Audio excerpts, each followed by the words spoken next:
বলো কোথায় তোমার দেশ।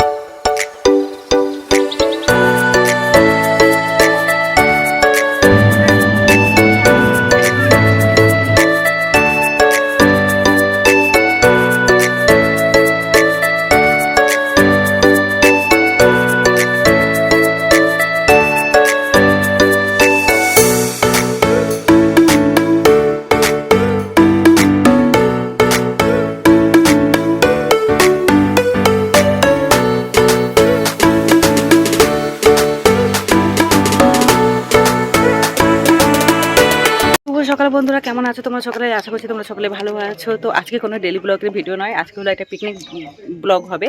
তো এখন বাজে 10টা 10, আমি বেরিয়ে পড়েছি পিকনিকে যাব। আর পিকনিকটা হচ্ছে তোমার নেচার পার্কে।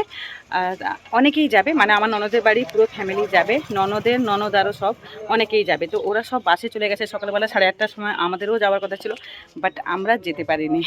কারণ দেখো, এক তো ঘুম থেকে উঠতে একটু লেট হয়ে গেছে, তারপরে বাচ্চাদেরকে তুলে খাওয়ানো, স্নান করানো, তোমাদের দাদাভাই অফিসে টিফিন বানানো, তারপর তো বাসে বিছানা আরও তোলা, হেন তেন অনেক কাজ রয়েছে সংসারে, তাই জন্য ওদের সাথে যেতে পারিনি।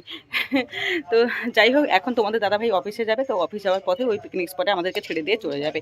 আর এই সুযোগটা ছিল বলেও আমি বললাম ঠিক আছে তোমরা যাও, আমরা একটু বাড়ির কাজ ফাজ গুটিয়ে তবে গিয়ে বেরোবো।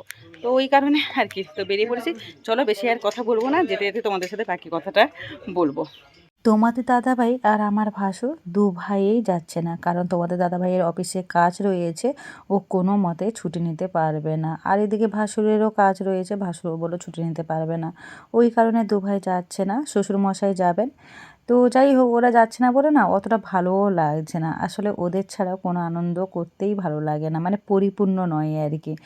যাই হোক, যেতেই হবে, কারণ ননদ অনেক জোর করে বলেছে, না গেলে আবার রাগারাগি করবে। আর যে রাস্তাটা ধরে আমরা আসছিলাম, রাস্তাটা এতই বাজে ছিল যে বলার মতো কোনো ভাষা নেই। এরকম ধরনের রাস্তায় হয়তো আমি এই প্রথমবার যাচ্ছি, বাজে এক্সপিরিয়েন্স একটা। কাদা রাস্তা, বারে বারে বাইকটা স্লিপ করছিল, পড়তে পড়তে দুবার বেঁচে গেছি। কাদা রাস্তা বলতে পুরোটা কাদা রাস্তা সেটা বলিনি, মাঝে মাঝে এক একটা জায়গায় কাদা রয়েছে। তারপর রাস্তাটাও প্রচণ্ড খারাপ। এখানে আসার 3 দিক দিয়ে রাস্তা রয়েছে, তো তোমাদের দাদাভাই এই রাস্তাটা ধরে এলো যাতে শর্টকাট হয় আর তাড়াতাড়ি করে আমাকে পৌঁছে দিয়ে ও যেন তাড়াতাড়ি করে অফিসে ঢুকতে পারে, না হলে ওর আবার অনেকটা লেট হয়ে যাবে। ওই কারণে এই রাস্তা ধরে এলো, কিন্তু রাস্তাটা যে এতটা বাজে থাকবে কে জানে। যাই হোক, আমরা পৌঁছে গেছি। টাটা করে দাও, বাবাইকে টাটা করে দাও।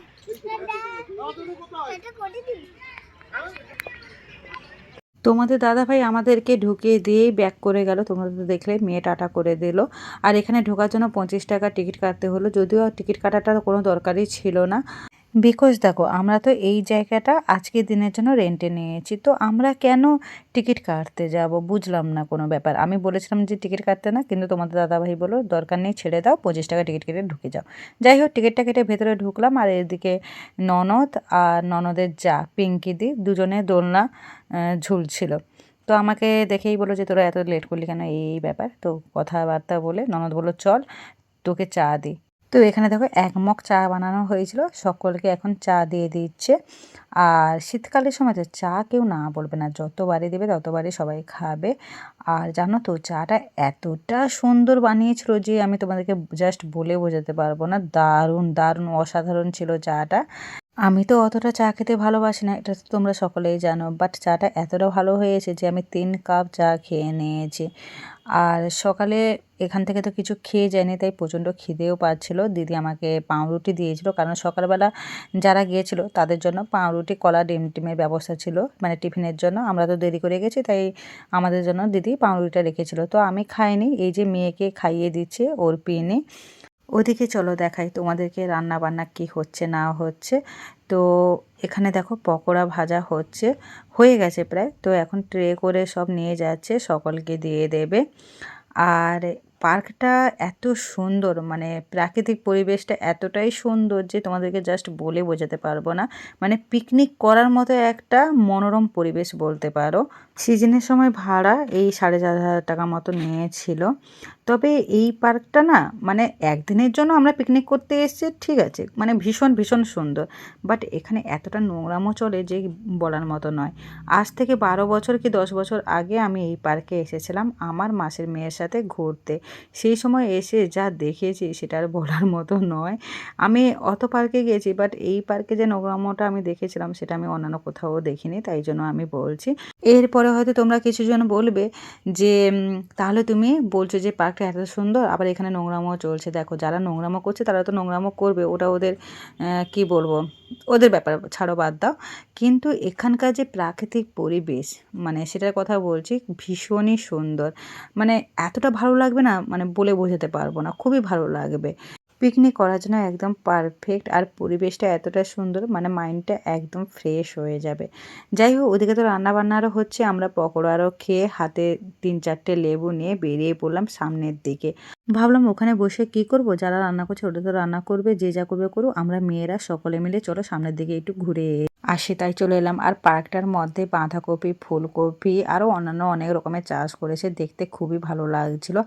আর এখানে দেখো খাঁচার মধ্যে কয়েকটা মুরগিও রয়েছে, তবে অনেক বড় বড়। আসলে এটাকে কি মুরগি বলে না কি বলে আমার জানা নেই, অনেকে বলছে যে মুরগি না অন্য কিছু বলে, তো আমার জানা নেই। তোমাদের যদি কারোর জানা থাকে যে এগুলোকে কি বলে, আমাকে একটু কমেন্ট করে জানিও। আর সাইজে এত বড় যে কি বলবো, অনেক বড় বড়। অনেকক্ষণ ধরে দেখলাম, তারপরে আমরা আরও একটু সামনের দিকে এলাম, মানে যেখানে বোট আরও রয়েছে ওখানে এলাম। আমরা অ্যাকচুয়ালি বোটেই বসবো। তো পার্কটা একটু ঘুরে ঘুরে দেখছিলাম, অনেকটা বড় পার্ক। পার্কটা চারদিকে ঝিল রয়েছে, মানে অনেক বড় ঝিল। তো আমরা অনেকক্ষণ হাঁটার পরে আমার পা ব্যথা হয়ে গেছিলো, তাই আমি একটুখানি বসে পড়েছিলাম, কারণ আমি বেশি হাঁটতে পারি না। ননদ দিদিকে বলতে বলতে আসছে যে এখানে কেন বসে আছিস, চল সামনের দিকে যাই, বোর্ডে বসবো। তো আমরা ওখানে গেলাম, ওখানে গিয়ে টিকিট কাটলাম, পার হেড 50 টাকা করে। আমরা এখানে অনেকেই রয়েছি, মানে শুধু মেয়েরাই এদিকে এসে, বাকি ছেলেরা ওখানে রয়েছে, মানে পিকনিক স্পটে। তো টিকিট কাটা হয়ে গেল, এবারে আমরা বোর্ডে উঠবো। শীত এলে আমাদের সকলের মনে একটু পিকনিক করতে যেমন ইচ্ছে হয়, তেমনি একটু বাইরে ঘুরতে যেতেও ইচ্ছে করে। এই বছর শীতে এই প্রথমবার পিকনিক করতে এলাম, ভীষণই মজা লাগলো। পিকনিক করতে তো এমনি মজা লাগে, তার উপরে এই যে বোটে চড়ার ব্যাপারটা আরও আলাদা, মানে এটার জন্য মানে পিকনিকের যে আনন্দটা পরিপূর্ণ হয়ে গেল। মানে এতটা লেভেলের ভালো লেগেছে, বা এতটা লেভেলে আমরা আনন্দ করেছি, জাস্ট তোমাদেরকে আমি বলে বোঝাতে পারবো না। ভীষণ ভীষণ মজা করতে এই গান গান গান বলো, কি গান, কি ও নদী রে,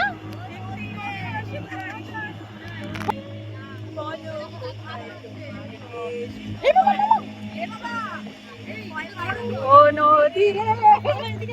আরে তো কি, আরে কি কি গান আছে বলো বলো একটু গান।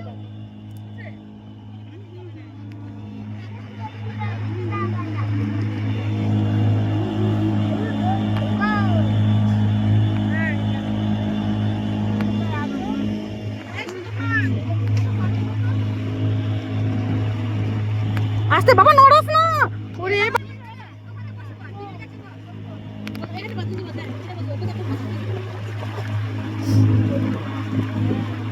ওরা ওখানে চলে গেছে, ওই কোণে চলে গেছে।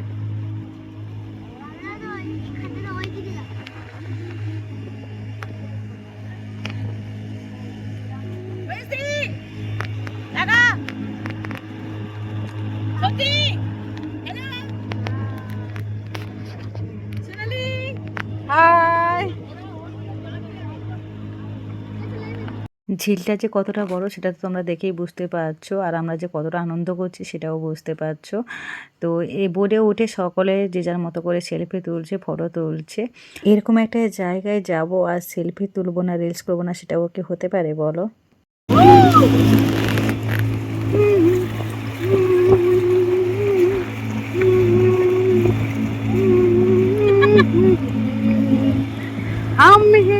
আমাদের ভয় লাগছে, মানে ফোনটাকে যেন মনে হয়।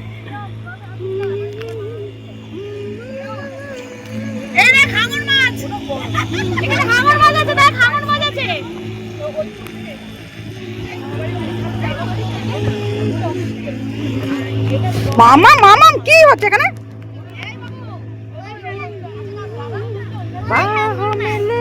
ওই তো হাঙর মাছ,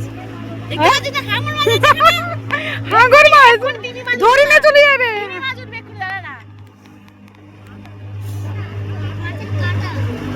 কি রে, শেষ নাকি? কি শেষ? কি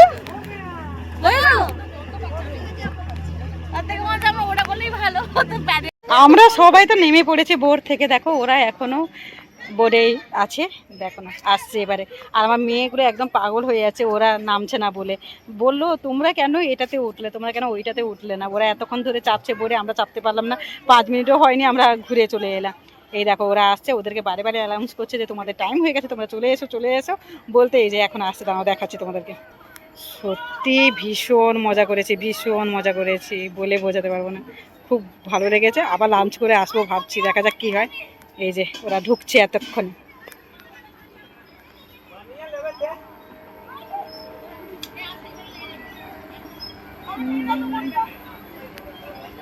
ইনি হলেন একজন ইউটিউবার, আর ওনার পেছনে যিনি দাঁড়িয়ে আছেন ইনি হলেন ওনার হাজব্যান্ড। ইনি অ্যাডভোকেট রয়েছেন। ইনার নাম আমি প্রচুর শুনেছি, বাট পিকনিকে এসে ওনার সাথে আমার পরিচয় হলো, বেশ ভালো লাগলো। দুজনে ভীষণই ভালো মানুষ। তো যাই হোক, আর উনি আমাদের কিন্তু এই বোটে চড়ার মানে টাকাটা স্পন্সর করেছেন, সবারই টাকাটা উনিই দিয়েছেন, বললেন যে আমিই দেবো। তো যাই হোক দিয়েছেন।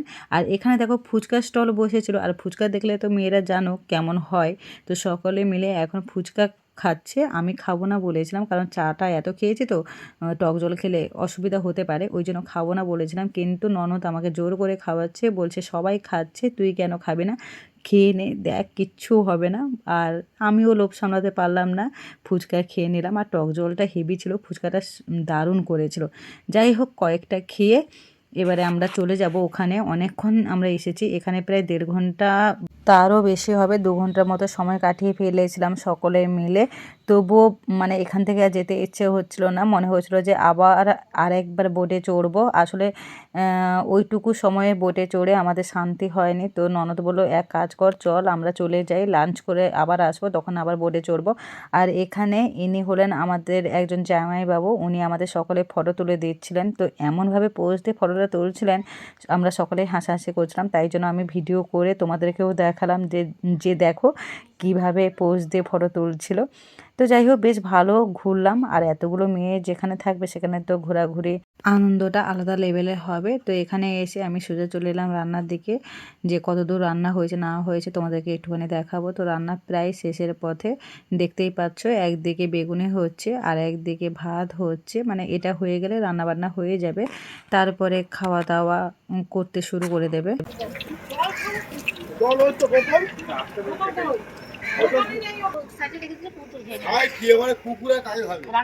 কলকাতার মধ্যে যদি কেউ একদিনের জন্য পিকনিক করতে চাও, তাহলে এখানে পিকনিক করতে চলে আসবে, ভীষণই ভালো লাগবে। প্রাকৃতিক পরিবেশটাও যেমন সুন্দর, তেমনি অনেক বড় ঝিল রয়েছে। আর এই আনন্দটাকে দ্বিগুণ করার জন্য বোট তো রয়েছে, 50 টাকা পার হেঁটে নেবে।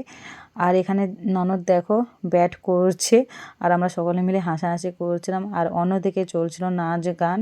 তো আমিও নাচছিলাম, তারপরে ভাবলাম না একটুখানি ভিডিও করে তোমাদেরকেও তো দেখাতে হবে যে আমরা কতটা মজা করছি, কীভাবে নাচ করছি না করছি। ওই জন্য আমি ভিডিও করতে চলে এলাম। ওরা নাচছিল, ওদের নাচটা তোমাদেরকে দেখাচ্ছিলাম।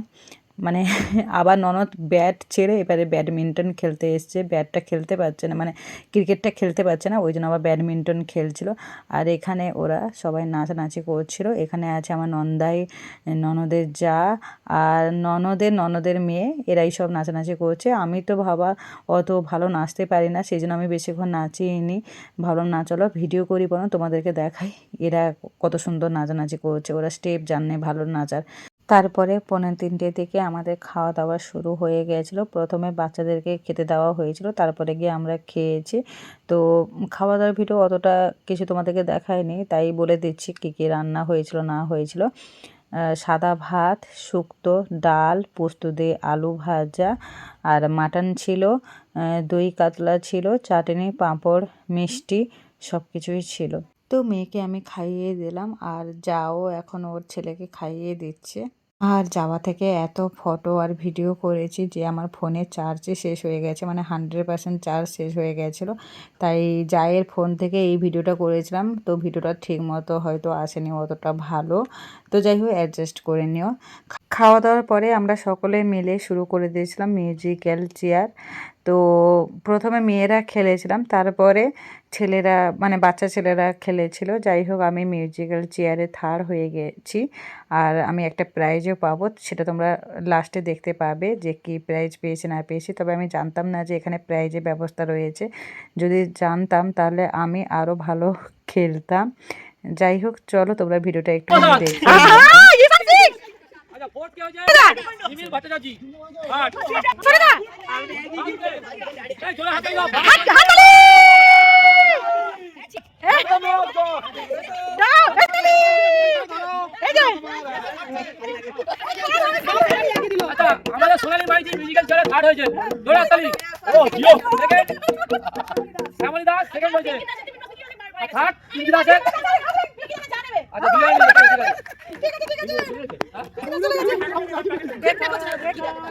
এইটা ঘন্টু এই তো ঠিক আছে এবার জল পুলিশে কে ফার্স্ট আমি একটা প্রাইজ পাবো এখানে